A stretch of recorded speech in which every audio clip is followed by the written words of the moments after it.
দক্ষিণ কলকাতার ঠাকুরপুকুর থানার অন্তর্গত ২ নম্বর বাছারপাড়া এলাকায় এক তরুণীকে ধর্ষণ ও যৌন হেনস্থার অভিযোগ ঘিরে চাঞ্চল্য ছড়িয়েছে।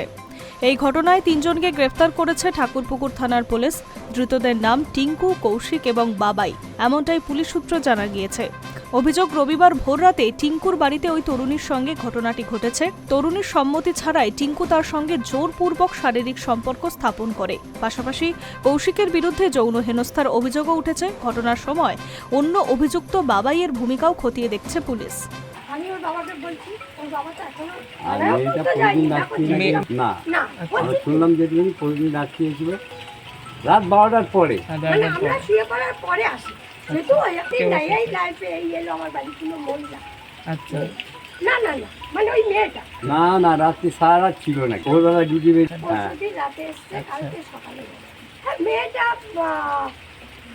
কত হবে, এই 30-35 বছর হোক কি হার্লি 26 যাক, এখন মেয়েদের বয়স যাচ্ছে না।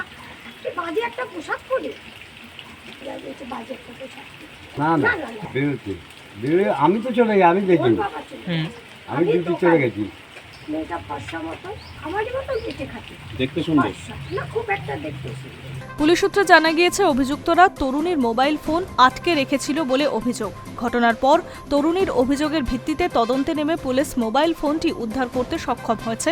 পাশাপাশি ঘটনাস্থল এবং সংশ্লিষ্ট ব্যক্তিদের সম্পর্কে বিস্তারিত তথ্য সংগ্রহ করা হচ্ছে।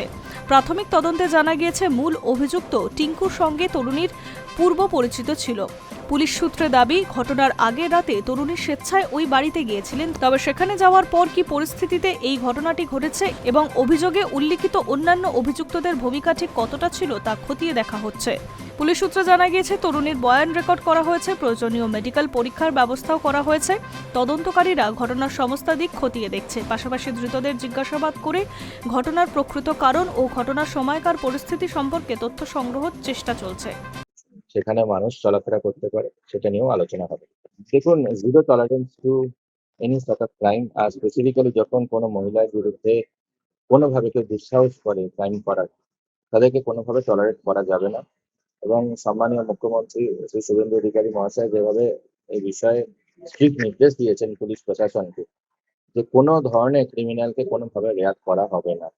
কোনো ক্রাইম ঘটলে ইমিডিয়েটলি সেই লজ করে, যেভাবে একদম স্ট্যান্ডার্ড এসওপি অনুযায়ী সেখানে তদন্ত করে যারা অভিযুক্ত তাদেরকে তুলে নিতে হবে এবং আইনি প্রক্রিয়ায় সেটাকে। পুলিশ জানিয়েছে, অভিযোগের ভিত্তিতে নির্দিষ্ট ধারায় মামলা রুজু করা হয়েছে। তদন্তের স্বার্থে সমস্ত প্রমাণ সংগ্রহ করা হচ্ছে এবং প্রয়োজনে আরও আইনি পদক্ষেপ নেওয়া হবে।